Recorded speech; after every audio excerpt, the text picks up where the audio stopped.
Pag may nambwisit talaga sa kanya yung araw na to, umanda talaga sa akin. Good morning, ma'am. Pasa sana ako ng buy data. Paano ka mag-a-apply? Bukod sa mukha kang probinsyano, yung accent mo napakatigas. Hoy, tigilan mo ka sa artehan mo, ah! Alam ko na yung mga galawan yung mga probinsyano. Paawa, effect, para matakpan ang kabobohan nyo. Umalis ka nga. Napakabobo mo. Nakakawala ka ng gana eh. Ba't ba ang bobobo nyo rito? Nakakawalang gana kayo. Mga walang common sense. Mga walang utak. Pasensya na po. Pasensya, pasensya. Alis! Aga-aga, napagalitan na naman ako. Pag may nambwisit talaga sa kanya yung araw na to, umanda talaga sa akin.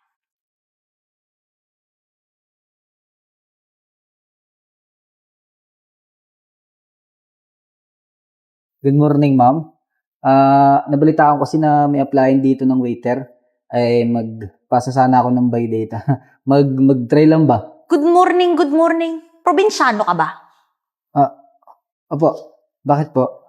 Wala naman, kinonfirm ko lang. Kita naman kasi sa itsura mo eh. Tignan mo nga yung sapatos mo.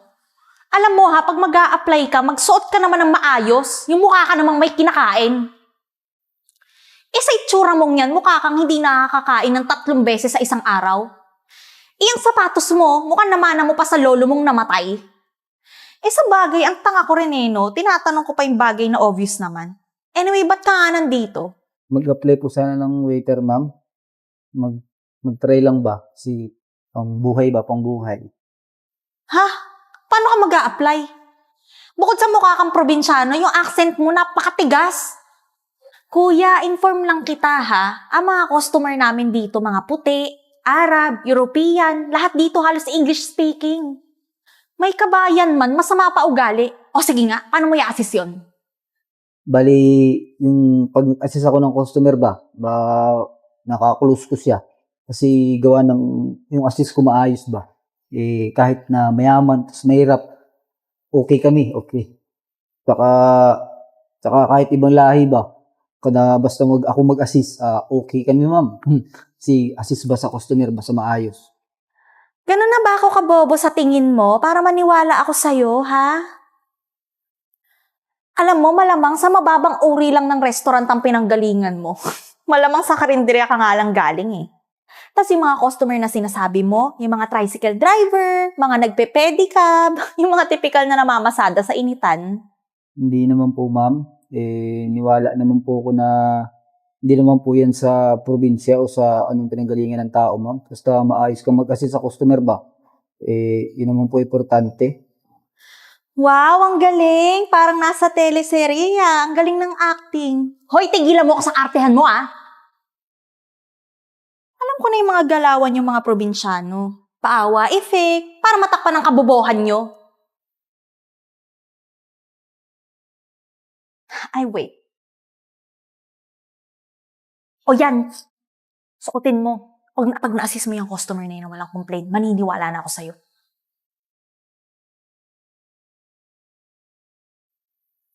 Waiter! Sige po.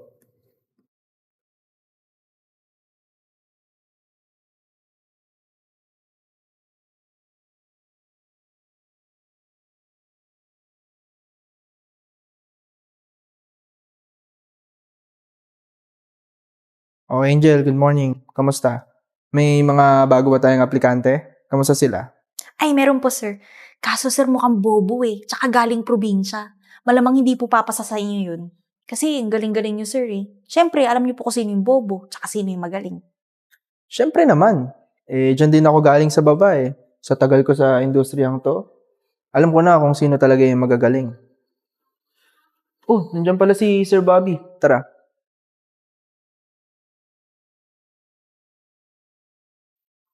Hello po, sir. How's everything? I'm fine. May bago ang aplikante ah. Ha? Sino po, sir? Siya yung sinasabi ko sa inyo kanina, sir. Yung mukhang probinsyano. Sana naman hindi bobo.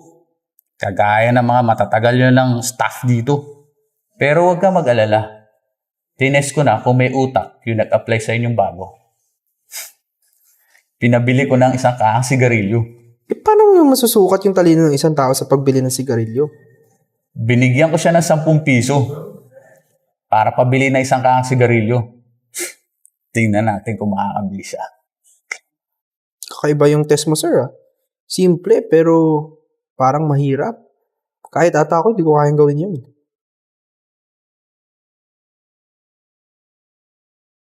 Zero? Joshua? O Joshua?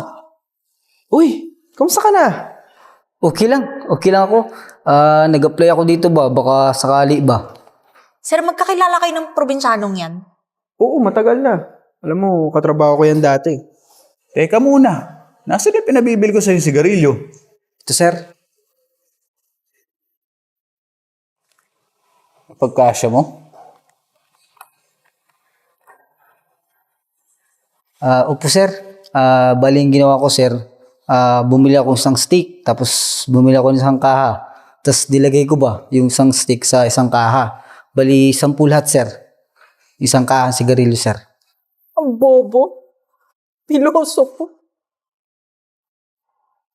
Ikaw ang bobo. Impressive. Nice. Yan ang diskarte. Nakakahiyaman, pero may aaminin ako. Si Jiro talaga yung idol ko nung magkatrabaho pa kami. Napakatalino. Bilib na bilib ako dyan. Paborito siya ng amo namin, ng mga customers. Mahusay sa lahat ng ginagawa niya. Isa lang yung problema niya. Yung accent niya. Pero hindi yung naging hadlang. Kasi napakahusay niya talaga sa lahat ng ginagawa niya. Alam mo, Jiro, gusto kong humingi ng tawad kasi ako talaga yung dahilan kung bakit ka natanggal sa trabaho natin dati. Siniraan kita sa amo natin kasi naiinggit ako sa'yo. Ayun, kaya sa konsensya ko, nag-resign na lang rin ako. Buti nga't hindi ako kinarama sa ginawa ko sa'yo. Kaya yan, nakapagpatayo ako ng sarili kong restaurant. Okay lang yun, Joshua. Matagal na rin naman na. Sa totoo lang, hirap ako mag-apply eh. Kasi yung pangalan ko ba, sira na. Okay lang kasi at least hindi ako sumuko. Okay lang, huwag mo nang isipin. Okay na yan. Jiro, sana tanggapin mo yung iaalok ko sa'yo. Gusto ko sana ikaw na yung maging bagong manager ng restaurant na to. Bukod sa gusto kong makabawi sa'yo, malaki talaga yung tiwala at bilib ko sa kakayanan mo. Alam kong malaking iunlad ng restaurant na to kapag ka naging parte ka ng team namin. Lo, pag sure ba? Salamat ng madami, Joshua ha, kasi kailangan talaga ba para sa pamilya. Finally, may nakita na rin akong may utak na staff dito. So, Angel, from now on, si Jiro na yung magiging bagong boss mo.